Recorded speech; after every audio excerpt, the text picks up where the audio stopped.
everybody. I apologize for being a little bit late. It is so wonderful to see a room full of vibrant people. So thank you for being here. Today we're talking about healthy lunches on the run. And one of the ways that I love to approach these topics is to break down the elements.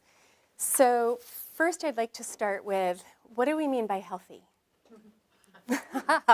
What is health?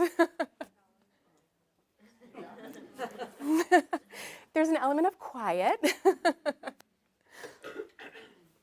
But when you think of health, what comes to mind? Fruits and vegetables. Fruits and vegetables. Balance with protein and whole grains. Mm-hmm. Things in balance, right proportions. Provides you energy. Provides energy, ample energy. Yeah.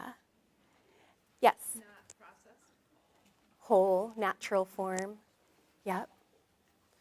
And so what I'm hearing is these are healthy foods. But if we step back even a little bit further, what is just health? Not sick.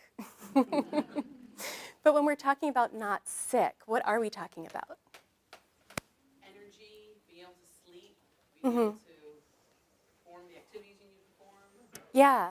So a feeling of vitality, a sense of fully functional, able to meet the tasks. And I also heard in there, able to move back and forth between activity and rest. So we're flexible, there's an agility to health. And when we think about health in that context, when we're looking at healthy eating, it's that same kind of thing. It's the ability to move responsively to what our needs are. When you think of eating, healthy eating, what do you think of when you think of eating? Yes? You're eating things that your body can easily turn into energy. It doesn't have to dismiss too much. And most of it is able to be processed into energy. Yeah, so in what you're saying, I hear it's not just a function of putting things in our body, it's a function of how available it is to our body to be used. Yes? I also think of mindfully eating, so you're not rushed and you're kind of aware of the taste and, really enjoying the moment. Being present and slow. And that's a perfect segue to on the run. When we talk about being on the run, what do you think of? Eating in the car. Eating in the car, standing up at the counter. Yeah, just grabbing something, anything to be moving. And what if we step back a little further and just look at on the run in our lives? What does it mean to be on the run? Having 2 minutes to put a lunch together before you get to work. Yeah, having not a whole lot of time, we're constantly on the move. Yes? Shuffling the kids around and riding in the car and making sure they're fed, but you're not getting fed, or you're just eating what's left over on the plate and trying to make sure they're getting healthy lunches, and you're not packing your own lunch because you don't have time and you're running all over the place. Right, everybody else is getting fed. Everybody else is getting taken care of. Right, so it's almost like two ends of the spectrum. We've got health and we've got on the run. It's challenging to be healthy when we're on the run, especially if we're responsible for other people in our lives. And so what I like to do is to couch this conversation about healthy eating in this bigger context. Because we can put the best foods into our body. If we are stressed out and not getting a whole lot of exercise or downtime, that food's not going to be able to do the best that it could do for us. So healthy eating on the run really needs to be looked at in the context of not just the material of what we're eating, but the level of stress that we're eating it in and the level of movement that our bodies have. So one of the things that I'd like to start these conversations with is a few moments of just silence. A mindful moment. I know it might be a novel experience. or at least an unusual one. But what it does for us is it helps to slow all of our systems down so that we can make most use of the foods and the moment. So I would like to invite you to just rest your food on your lap or put it on a chair next to you or on the table up here for a moment.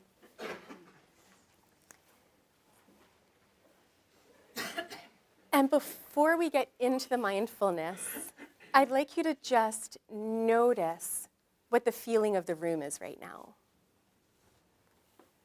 What's the level of energy in the room? Where does the energy seem to reside? And then I'd like you to find a comfortable spot in your seat. And for some people, it's 2 feet on the ground, leaning back in your chair. Other people, it's finding a way to sit cross-legged.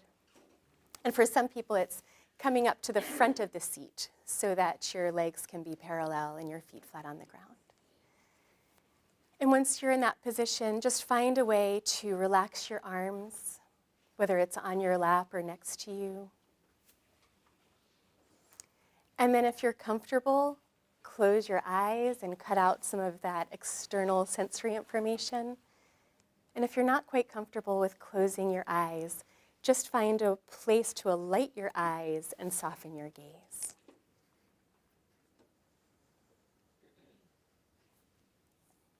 And from this spot, I invite you to just notice the experience of your body in this moment. What is the state of your body? How fast or slow does it feel like it's moving?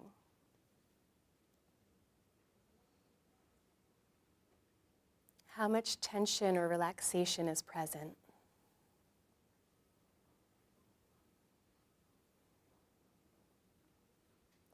What parts of your body are calling out to be noticed? And what parts aren't really discernible?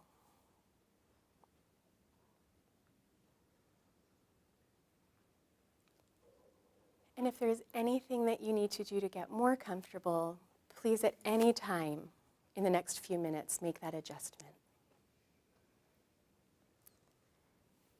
And while you're in this state, also just check in with the quality of your mind.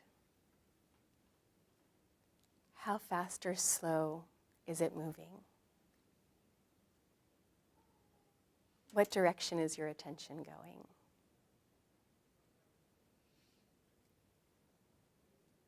And then from this state of awareness, I invite you to exhale fully.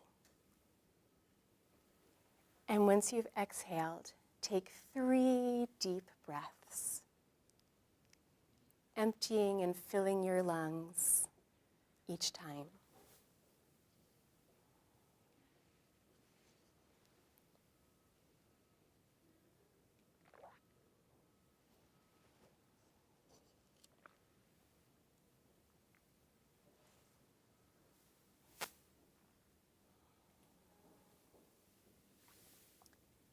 And once you have done those 3 deep inhale and exhales, just let your breathing come to a natural flow.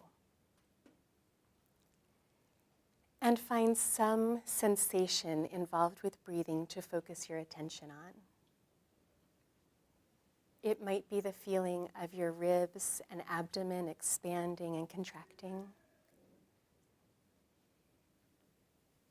It could be the feeling of the air, cool air passing in through your nostrils and warm air passing out.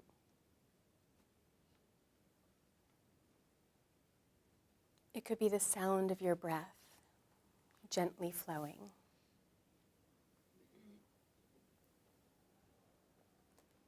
Use this as a touchstone, this sensation. When your mind starts to wander, notice where it's going, and then invite it to come back to this sensation.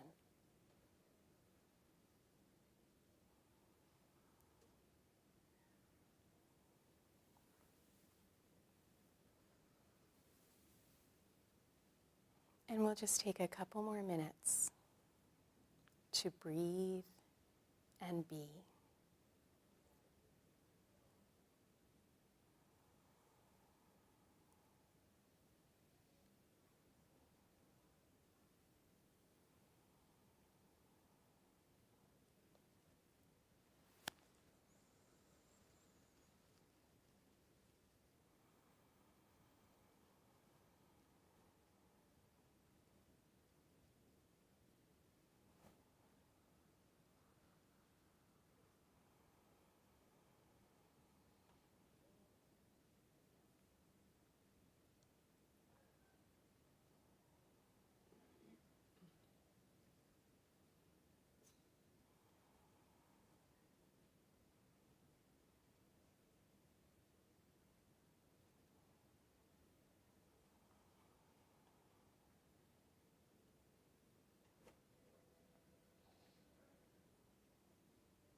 When noises come up that call your attention, just invite your mind and awareness to come back to the sensation of your breath.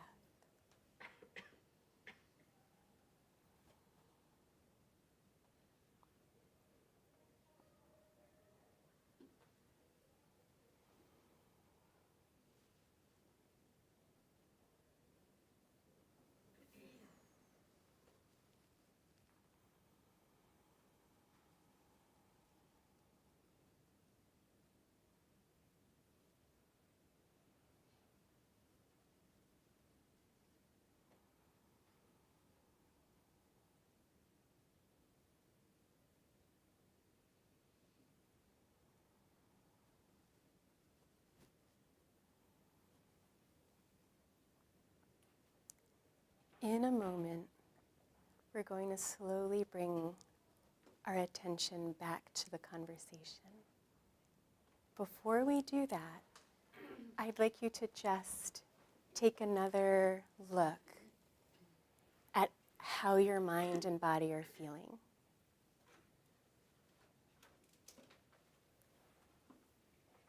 And when you're ready, take a few deep breaths in and out,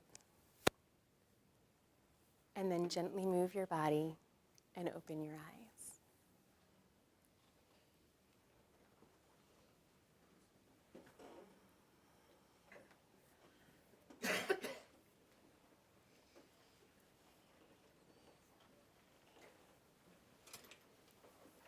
And move around in any way you need to feel more comfortable. So how was that? What did you notice?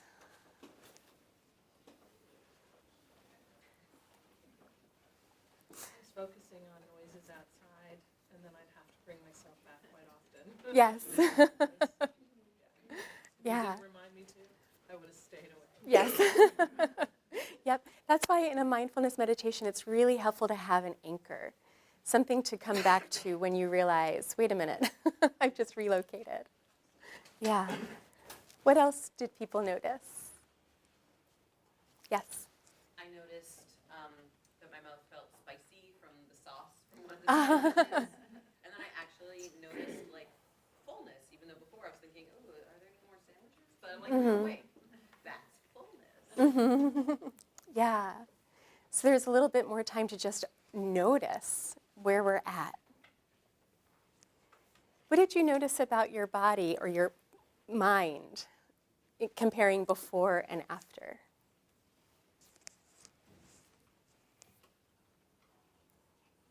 Yes. I noticed where I was holding my stress and where to let it go. Awesome. And if you check in with the feeling of the room, is anything different from before we started the meditation?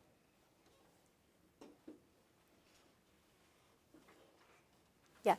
I feel like it's a little less frantic. Like, I know I was racing to get here on time, and I think that we all were like, okay, we're not missing anything. We can take a second to get settled into our seats, and at this time, I think it brought a little bit of calm. Yeah. I notice this every time I do a meditation with a big group. The energy, and even my own energy, was like very excited when we first arrived, and taking a few moments. I mean, we only did that really for 3 minutes. it gives us all time to just settle down and kind of be coming from the same spot. It lets us get more present. And what you might notice, if you do this regularly, you'll notice your stomach starting to gurgle. And that's because your digestion is actually kicking in. Because when we're feeling stressed out, when we're on the go, our bodies are not sending energy to our digestive system. They're sending energy to our muscles to keep us moving. When we're stressed out, fight or flight, our body is working on getting us out of a situation or just helping us survive a situation. So the place of being relaxed is where we rest and digest. So one of the things I would like to share with you is when you do have a day or many days where you're really running from place to place, consider finding a way to do a few minutes of a meditation just to help slow things down so that your body's in a state where it can actually make use of the foods that you're putting in it. If you don't have a few minutes to do a mindfulness meditation, something else that you can consider are some breathing techniques. A number of years ago, when I was at a high stress point in my life, an instructor in a class I was taking mentioned kind of offhand, if you exhale more than you inhale, you'll actually reset your nervous system.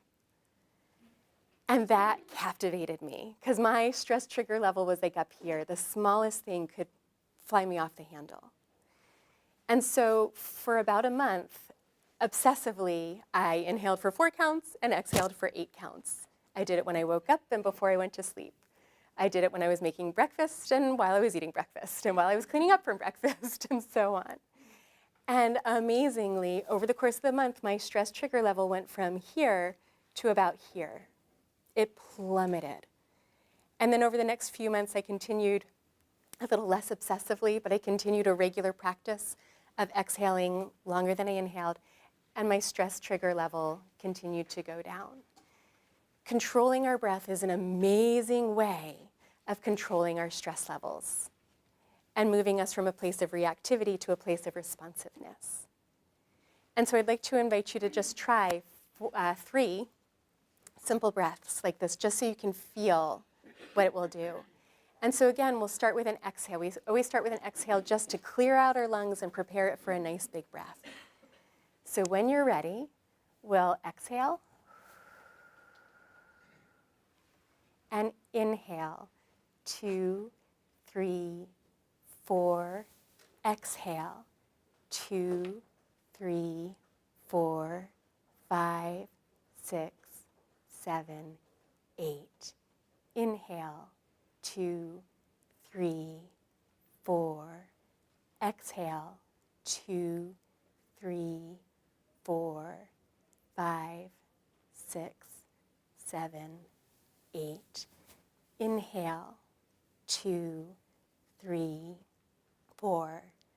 Exhale. 2, 3, 4, 5, 6, 7, 8. And breathe naturally. What did you notice with that breath? And have you noticed that I'm asking a lot, what do you notice? Because noticing is where we create openings. It's like the small moments where we can open a little door to make a different decision. If we notice how we're feeling, we have an opportunity to choose something else rather than just being pushed along by the feeling. And the more we notice something that feels really good, the more likely we're to come back to it. So now that we're in this more relaxed state from being attentive and being mindful, now we're in a place to make the best of the foods that we might choose. And so at the beginning of the conversation, when I asked about healthy, we got a lot of examples of healthy foods: the fruits and vegetables, the whole grains, the natural, unprocessed. What else might go into a healthy diet? Water. Yes. What makes water important? I Water, no, it might not be a first choice. And actually, there is some wiggle room.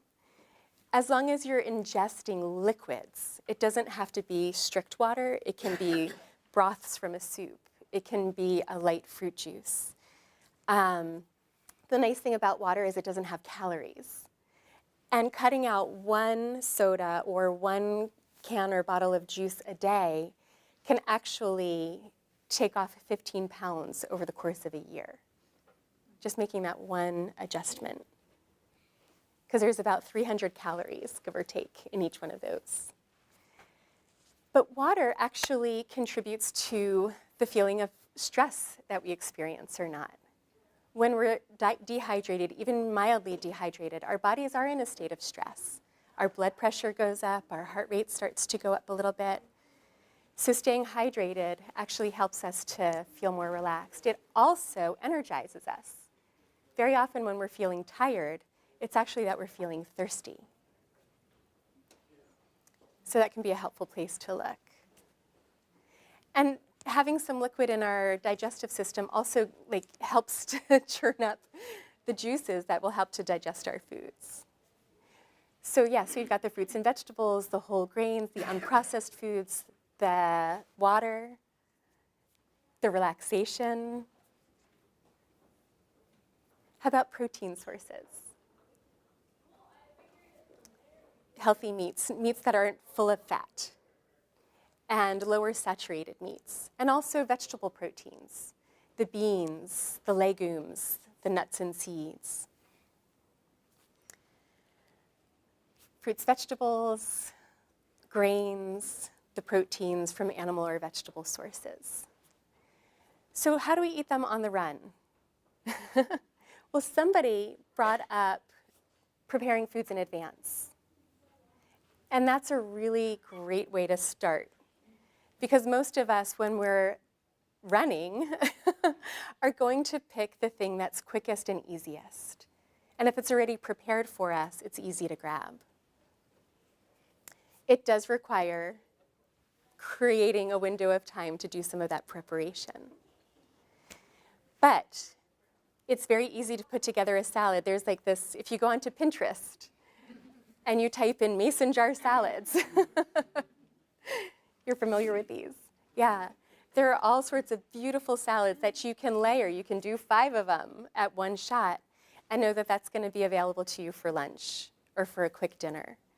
And it involves putting some salad dressing at the bottom and then layering the heartier fruits or vegetables and the meats and the leafy greens. Grains can go in there, nuts and seeds can go in there. And when you're ready to eat, you just take the whole thing and shake it up, and it's ready to go.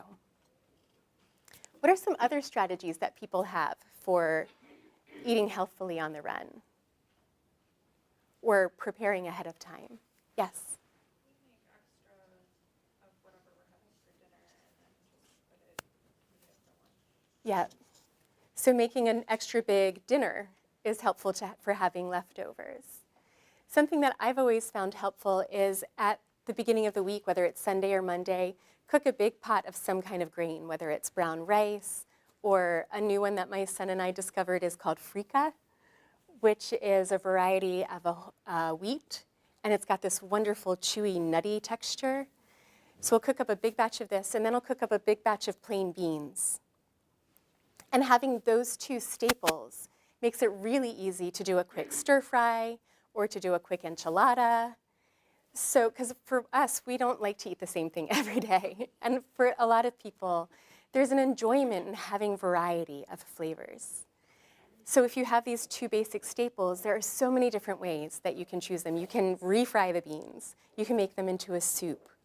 They can be used in a casserole. They can be used in a salad. So it gives you a lot of variety. What else? What are some other strategies? Because the more we share, the more ideas we get. Because I know most of us have been struggling with this or trying to figure out ways to optimize it. I prepare my food for the next day's breakfast and lunch after dinner. Okay. So that's just part of the dinner routine, as cleaning up from dinner, making tomorrow's sandwich for lunch, cutting up tomorrow's fruit for lunch, Yeah. prepping tomorrow's ribs Yeah. And what inspired you to start doing that? I joined Weight Watchers. Okay. That's And then I saved a bunch of money Mm-hmm. doing that, bringing my lunch to work instead of buying it here. Yeah. Yeah, there's a huge savings with making food versus buying it. I think the ingredients, even for a pizza, because my son and I do a fair amount of pizza, it's like $7 to make our own pizza or $20 to buy it out. And I love to remind my son, because he loves to eat out, it's like, but here are all the other things that we can do when we're saving that money. So, what are the most, yes? I like to make my own trail mix with the bulk nuts and everything in the grocery store. Mm-hmm. And then I just package it into smaller bags to portion for snacks throughout the week. Wonderful. Trail mix is a great snack to have on hand because the nuts are filling. They are great for our brains. They give us extended energy. And I actually, before you leave, I have a recipe here for an energy boosting trail mix. And I've also got a recipe for a roast beef and vegetable chipotle wrap. So I have some treats for you. Yes. I do a similar, I go to Costco and I buy the huge bag of almonds. And so I have like the huge bag in my drawer at work, but then I put it in a Tupperware that is sort of there. 'Cause Yeah. always around 10 o'clock, I'm starving and I'll take a handful of almonds and that will tide me over till lunchtime. Great. And it's really helpful to know what your pattern is and to engage with that pattern and figure out what needs to change. And so having something healthy on hand is really helpful. Something that, I'll come right back to you, something that a lot of us aren't aware of is that when we're trying to maintain our weight or lose weight, when we're stressed out, is almost impossible. It's like two different forces working against each other. When we're feeling stress, we're using a tremendous amount of energy, mental and physical, because muscle tension takes a lot of energy to maintain. And when our bodies are tired from stress or from not getting enough sleep, the other source of energy that they're driven, our bodies are driven, or the other source that our bodies are driven to get energy from is our food. So if we're not getting rest or giving ourselves relaxation, we are impelled to eat the fatty foods, the carbohydrates, the things that we're trying desperately to avoid. And so that's where like looking at healthy eating in the bigger context is really helpful, because sometimes I say to people who are trying to lose weight, before we even talk about your diet, what's your stress level and sleep habits? Let's see if we can make some tweaks there that will make the change over here much easier. What did you want to share? I was going to say, when I was doing another Healthy AU program, I was partnered up with somebody else, and we would both make batches of things. So she might be making chili that weekend, I might be making soups, and then we would swap out. So it added variety to each of our diets, but it also meant no one person felt like You're they doing, were constantly having to make big batches of anything. yeah, Because I might have done extra stuff because of having a dinner party. So that meant I had more food to give her that particular time frame, and then another Yeah. time she might have done more on her end. that's So we awesome. shared, and that worked out really well, and we'd continue to do it after that program ended. That's brilliant. So Yeah, so look around you, see who you can pair up with. I remember being at another one of these conversations where there was somebody who was saying, my biggest struggle is dinner time. She's like, I leave work, it's late, I am stuck in traffic. By the time I get home, I have no interest in cooking dinner, and nothing on the way home is healthy. So I'm always eating fast food. And so we talked about, like, well, what about taking a few minutes to just do some breathing exercises so that you're not feeling so rushed?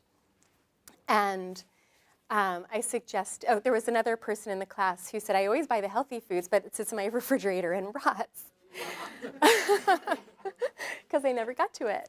And so I said, well, how about if you two pair up and you bring in the fruits and vegetables before they rot, and you bring a blender home, into the workspace from home, and you guys make smoothies before you leave. And it was interesting because I saw them the week later, and they didn't do that, but she started making smoothies in the morning, and just changing her morning routine, she had taken off a few pounds, and she was finding that she had more energy. She was eating a better breakfast. She had more energy to get herself through the day. And so that's another piece of healthy eating on the run. How are you starting your morning? And you brought up your morning in some ways starts the night before. And it's really getting things prepped the night before. For me, I think of it a little bit differently. I don't do that. But I go to sleep really early because I know for me, I need time in my space before my son wakes up. Like, I need to fill kind of my own coffers before I can give anything to him. So I'm in bed at 9. I'm up at 5, right? But I wake up without an alarm clock. And I do like a half hour of Qigong. I do 15 minutes of a meditation. I write. I look at my calendar. I figure out where I'm going. And then 15 minutes before he's waking up, I go downstairs, and that's when I do all the lunch and breakfast prep. But there is an element to our day really starts the night before. And being aware of like what we need in the morning to feel filled up. And that's not just with food, but it's like with ourselves, with energy, with what makes us sane, happy people. So a lot of the ideas that I'm hearing for healthy eating on the run have to do with how are we structuring our time? And how are we sharing the load? Because it's really nice to know that we're not going it alone. And yes? Well, just about the morning, like crock potting has saved my life with coming home in the day with the kids, and then we have like a good meal. Then I started doing crock pot like breakfast recipes, like with steel cut oats and different things like that. And I never thought about using the crock pot for the morning. Mm-hmm. So that's been nice, because then we've got like a hearty, like warm meal that you just put in hot to get out. Yeah. So that was something that I'd never thought about before until like a couple months ago. Yeah. That was nice. Yes. Because I know personally I need like protein. I need some real protein in the morning, or else I'm just like off all day. Yeah. So Yeah. crock potting and doing like morning recipes. Yeah. So having the overnight thing, and then you can wash it out and get everything set for dinner. That's wonderful. Yes. I like to eat full fat, like plain Greek yogurt because it's low in sugar and higher in protein. And Mhm. just top it with any type of berry that's on sale, Yeah. and it fills me up longer. Yeah. A classic Greek breakfast is Greek yogurt with walnuts and fresh fruit and a drizzle of honey. It is such a lovely way to start the day. And with the fat of the yogurt and the fat of the nuts, it does sustain you through a good part of the day. And so for each of us, we have a different rhythm. And our bodies feel alert and more tired at different points. Although most of us will have a low downtime at like 3 or 4 o'clock in the afternoon. But one of the things that's really important, we talked about noticing earlier on in the conversation, it can be really helpful to keep a journal of what your habits are. Because we kind of can go around having a sense of what's going on, but unless we like really outline it for ourselves, we might not be aware of what the keystone is. Like if we just make a little tweak here, everything else is going to fall in place. And so a lot of programs will give you like, you know, the eating journal, like what are you eating? But it's nice to, again, like expand the perspective and to record what you're eating, but what time you're eating it and why you're eating it. So a lot of us are eating at odd times because we're tired and we're looking for that source of energy. And others of us are eating because we're really stressed out and we just need something to like chomp on. Or we're feeling empty. Like there's so many different reasons that we eat. It's not just because we're taking care of our bodies. So keeping a log of what your habits are, and it doesn't have to be for a month, it can be for a week. Just looking back over the course of that week can really help you parse out, like, this is what's going on for me, so what changes do I need to make? What adjustments? So we're going to be wrapping up the conversation in a few moments. I'm curious, what is the take home that you've been getting from this conversation? What's resonating most loudly with you? Yes. Seems like the theme here is not as much eating on the run, but reducing the run. Finding ways to, yeah. And so, like, what do you think, or How does that sound, reducing the run? Well, it makes sense, like meal prep ahead of schedule and mindful exercises and so forth. So Mm-hmm. it doesn't address so much of what I thought to come here for would be like recipes and hints and tips about making healthy meals on the go, quick. Mm-hmm. But it's you're taking a different tack to it and like just getting more in touch with your body and taking time to listen to yourself and prepare meals and things ahead of time in a more mindful manner than just kind of grabbing something in the microwave or something like that. Right. It really is about knowing what works for you, because what works for somebody else just might not fit into your lifestyle. And I do have some recipes, so you won't leave completely without it. Were you going to share something? Okay. Yes. I think it's interesting that it seems like everybody has their own version of what that on the go means for them. Mm-hmm. It might be having to make sure that other people can go, or it might be making sure that you have the rest of your to-do list done before you can go to a new to-do list. Mm-hmm. And so I think the reflection part of it is maybe what I'm taking away from this Mm-hmm. the most.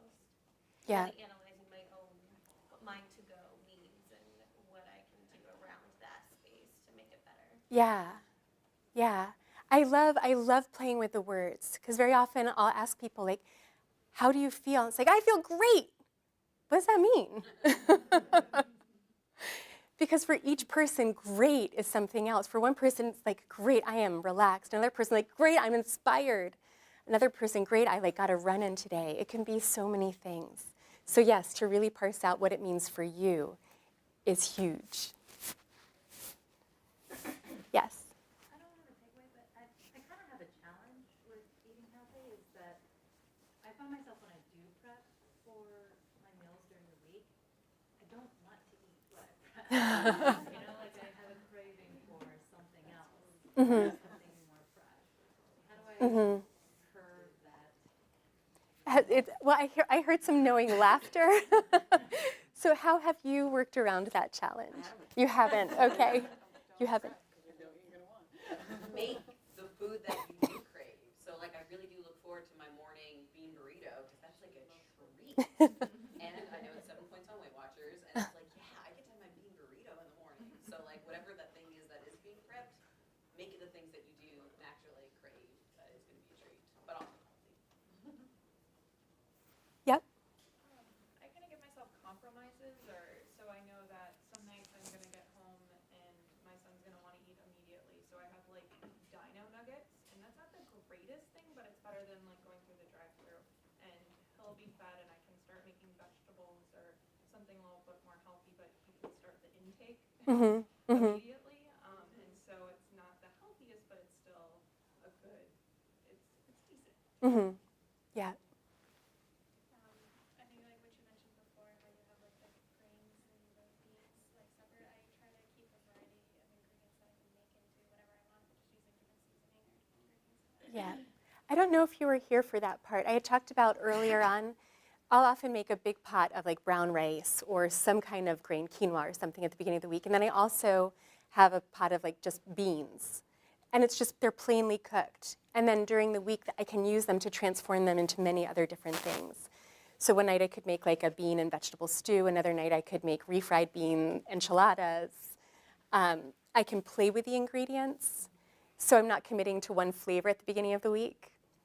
And somebody else had arranged with a coworker to each prepare a different meal, and then they swap so that they're getting the benefit of variety without having to do all of the work for the variety. And for some of us, it's really looking back and saying, you know what, it's not realistic that I'm going to cook for myself 7 nights a week or 5 nights a week. And so kind of building in the time, Thursday night is my night to eat out like whatever I'm craving. And like it might make it more tolerable to work with what you've got on the other nights, knowing like I'm going to have a play night to like go out and just splurge on something different. I know about the play night. For me, not doing it on the weekend is actually more beneficial because during the week, I actually eat better because I'm at work and I'm like, okay, breakfast is at this time, lunch is at, and dinner. And but on the weekend, when you're really just free time, Mhm. You just graze sometimes and don't realize it, and then you're going for that big, oh, I'm treating myself, and if you really look back, because I as well am on Weight Watchers, and I calculate the points, it's like, oh my God, like, you know, I'm done for the week. Right. You know, it's helpful to make that good night. We do it on Wednesday because it's the middle of the week. Uh-huh. And just, that's my night I've moved it from, The weekend. yeah. Yeah. Right. And many of us live through that, like, very controlled to completely uncontrolled. Like, and it's a lot of it is about finding the middle ground. And, like, I love that you're inserting kind of a play night in the middle of the week, which is usually the very controlled time. And it's finding a little bit more harmony. And what I often share with people is that as we give ourselves time to really parse out for ourselves what it means to be healthy or to feel like there's variety in our lives just generally feel easier and not something that we feel like we need to escape. Because a lot of us walk around going like, I can't wait for a vacation, or I need a vacation.